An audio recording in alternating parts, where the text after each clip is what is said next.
lovely. But I seem so hard to get.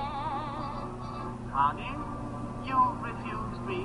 Since the very day we met. Honey, have some pity, for you know I love you so.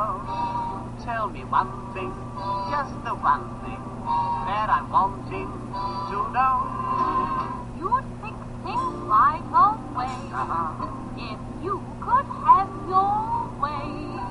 The only one who's difficult is you.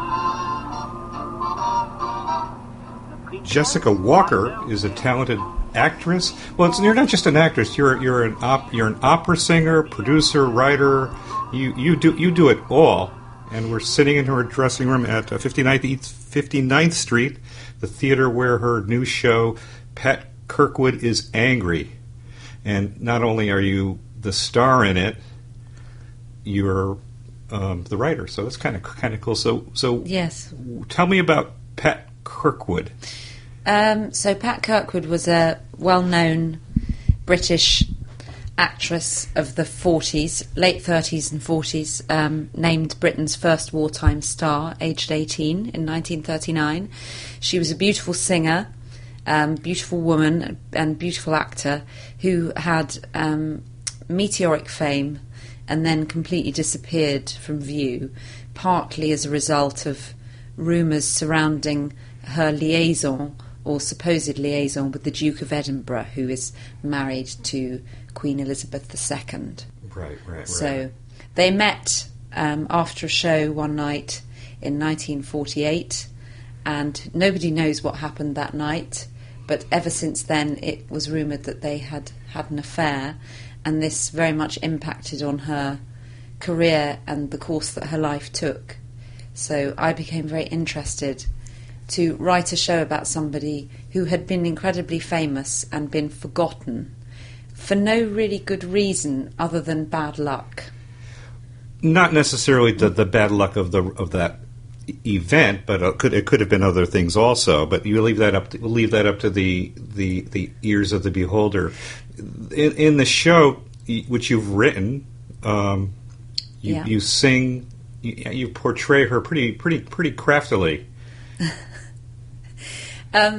Well, I make sure that I never say one way or the other what happened between her and the Duke of Edinburgh, because of course I don't know. Right. And I think that when you do a solo show in which you're representing somebody else, it's an interpretation through my mind and my writing. So I'm not presenting her as a reliable witness. She's unreliable to a degree, partly because she's coming through the medium of me, and partly because I'm imagining what happened. Right. So she's an unreliable narrator.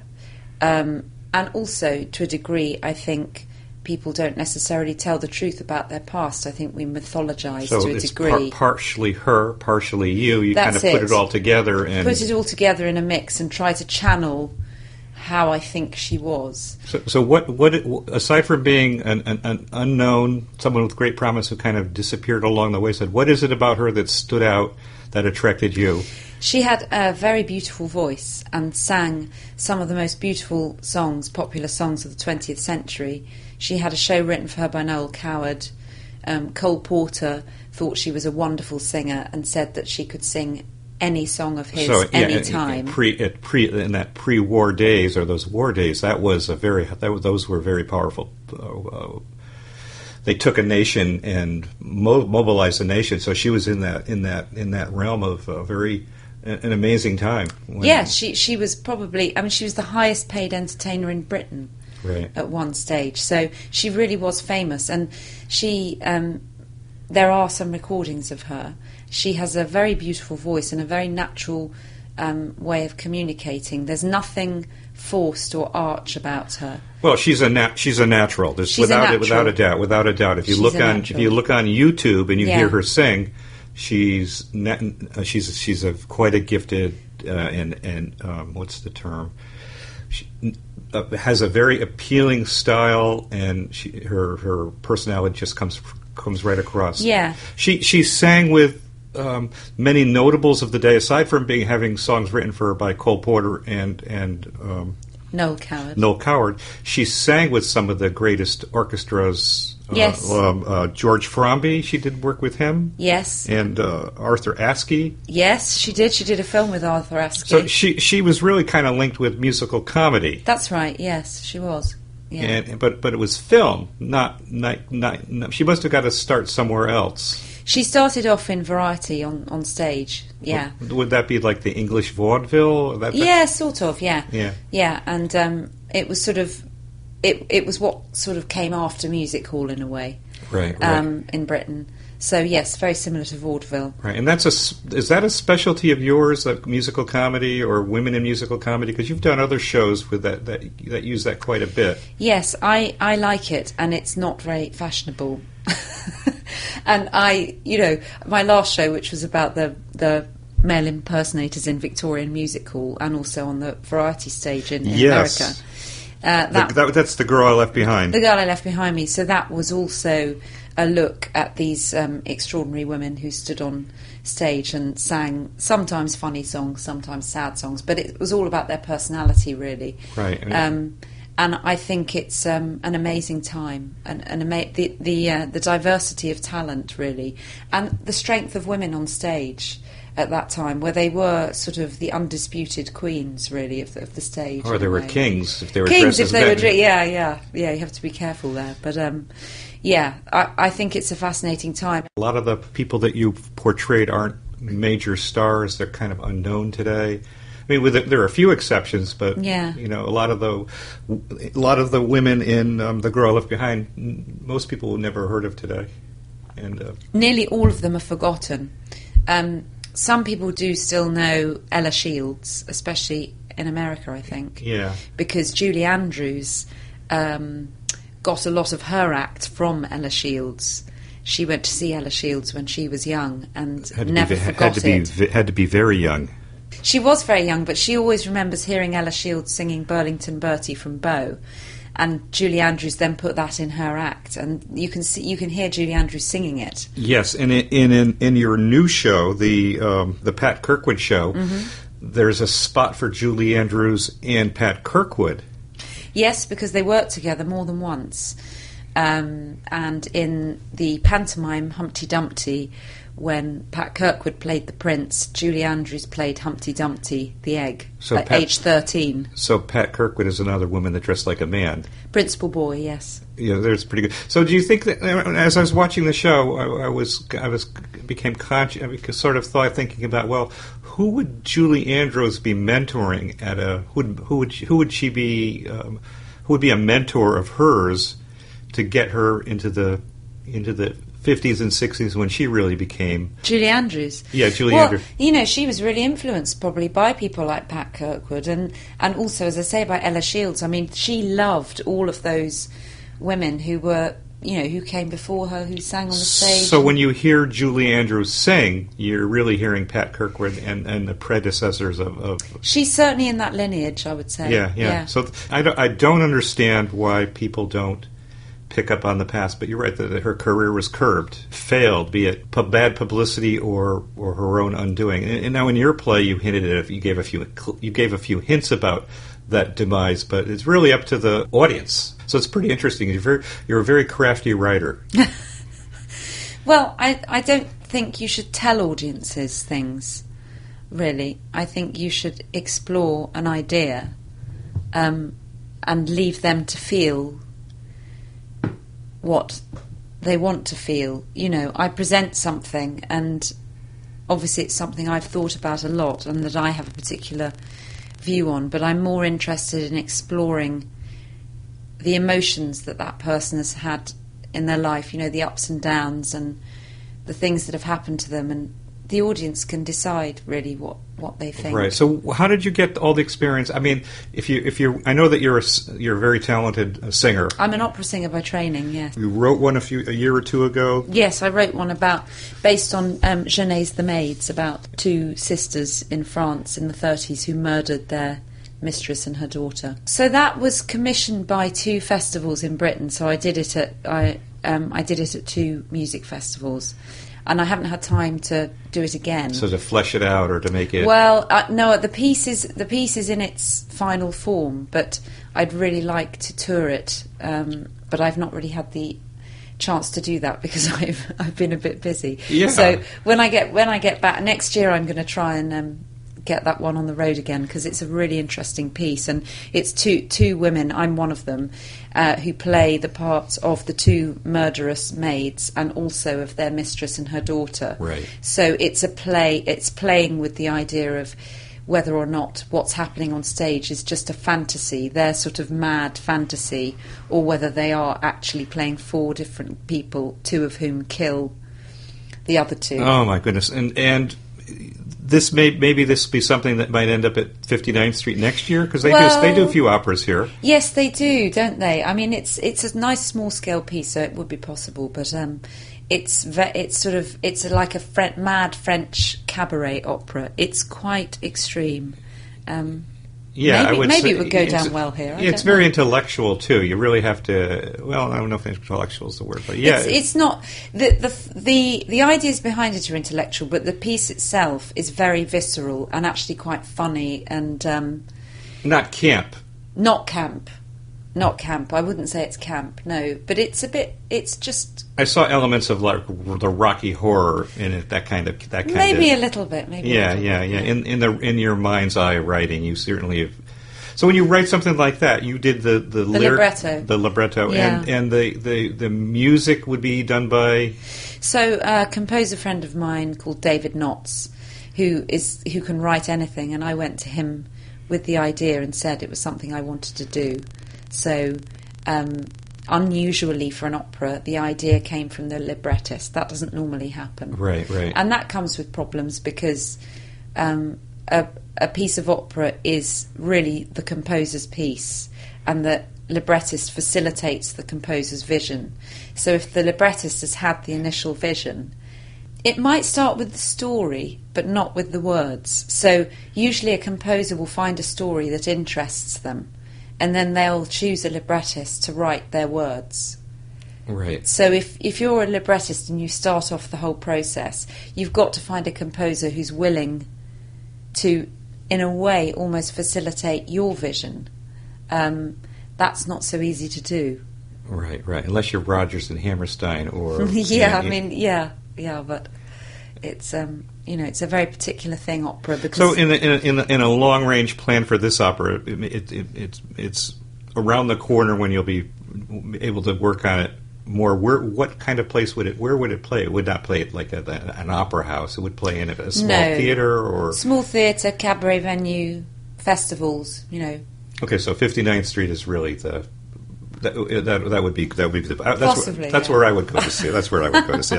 I'll leave this on Elizabeth. I'll leave the recording this on Elizabeth's desk. Okay, and that'll help. So by the time this airs, this is going to air Sunday night. Your show is ending on Sunday night. Yeah. So you're going back to London, back to England on Monday. Yes. And will Pat Kirkwood be in the works at all in the next few months there? Do you have any plans to revitalize it? I think I probably will now because I've been very fortunate in my reviews here. There will be a lot of festivals in Britain who will probably now want to put it on. Right. And I've performed at St James's Studio, which is like a big cabaret venue in London, with this show. I'd quite like to do it for maybe a few more days in London, but I think initially I'll probably just do it at some festivals. So any other projects stacking up? You got the opera? Yeah, I'm writing a play for the Royal Exchange Theatre, Manchester. And it's a play, it's my theme really. It's about a 1930s French singer called Suzy Solidor. Who? And now is that fictitious? No, it's real. The play is pretty fictitious, but it's about her. She was the first woman to own her own nightclub in Paris, and she was the most painted woman in the world. She used to sing surrounded by portraits of her, painted by, all the great painters of the day, including Tamara de Lempicka. There's a very famous portrait of her. Right. How far along are you in that? So I've written. We're doing a rehearsed reading of the second draft in the autumn for that, and that will be produced next in autumn 2015. And that's got 3 people in it, so it's not just me. Right. There's 2 actors in it.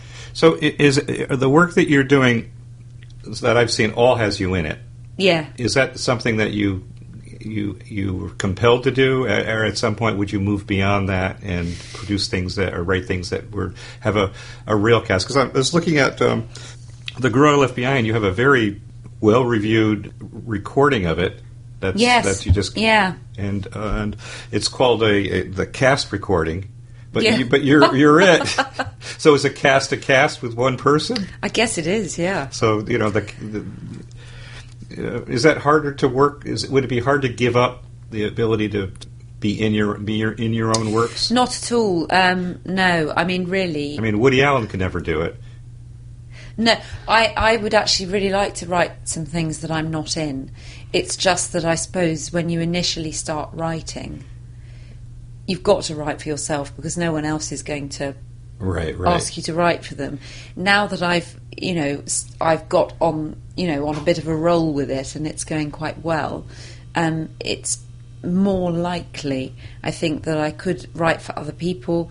I've got one idea in my head already for a piece that I would like to write that I know I don't want to be in. So, yeah, I think that's probably the next stage. Also, ultimately, performing is, I don't necessarily want to do it forever. At the moment, I still feel compelled to do it. Right. But I think, you get to an age and it is exhausting. You just think, you know what? I'm just going to write this for somebody else. Yeah, but nobody's doing what you're doing, and no one could do it as well as you. But maybe nobody's doing what I'm doing because there's only a limited appetite for it. Well, there you go. I mean, I think that, by virtue of the fact that you do anything today, it's about today because we see ourselves reflected in the past. So if you take somebody's life and you sort of reinterpret it, then obviously you're putting yourself in context, aren't you? Yeah. So Pat Kirkwood died a dozen or so years ago. She lived in the past, but seeing the play today has an impact on us in the present. I think it does because there's a universality to that story because it's somebody who was very successful and then became not successful, had a lot of tragedy in their lives and died in a really really terrible way. And I tackle the death on stage, so quite often at the end of the shows there are quite a few people in the audience crying, and I think that's not really because it's Pat Kirkwood, it's because it's something that we all think about. We all, a lot of us try to avoid thinking about death and how we might die, and so if you see it happening in front of you in a way that... Well, it has a powerful impact. It can be quite powerful. So I think it's not really nostalgia so much, the play, as... You just have to look at it outside of that nostalgic box. She could be anyone. Right. That's interesting. Do you think... Now, many people, many musical... singers have really faded from our memory. But some of the greatest, like at one point, Beatrice Lillie was the greatest comedian. Yeah. The funniest woman in the world. Mm. And she has lost she may not have lost her jewels or her pearls, but she's lost pretty much the memory of her. I mean, there's very little... It's because of maybe some things that she did not to perpetuate herself. So is there any chance of you writing a Beatrice Lillie opera? I'm not sure if I'd write an opera, but I am interested in B. Lillie because, I mentioned her in my previous show. Yes. And there's a beautiful picture of her in a theatre I performed in England. I can't remember where it was, but it was on the wall and it was signed by her. And she looked fantastic. I thought, she's an interesting person. But, I'm not just going to do things about people who have lived and died. You're not going to be typecast. I won't be tied to it, but I do think that when you're writing a new piece, everything is adaptation now. If you look at what's on, say, on Broadway or in the theatre, there's so many adaptations, and they're either adaptations of films or they're adaptations of musicals, or adaptation is everywhere. And I am adapting lives rather than adapting sources that are already there. So I'm not taking somebody else's creative material and rehashing it. But you're taking someone else's life. I'm taking their life. Yeah. I'm taking lives and I'm interpreting lives, and I'm really interested in doing that. And I find that more rewarding, actually, and slightly more interesting than just saying, "Oh, yeah, that was a successful film. Let's turn that into." I agree with that. Yeah. I think that that's a good goal. I think you're going to be cranking out these things for the rest of your life. In and amongst all the other pursuits that you do, you have writing, producing, singing, whatever comes your way. Thank you very much. It's been a pleasure to talk to you, Jess. No, it's a pleasure.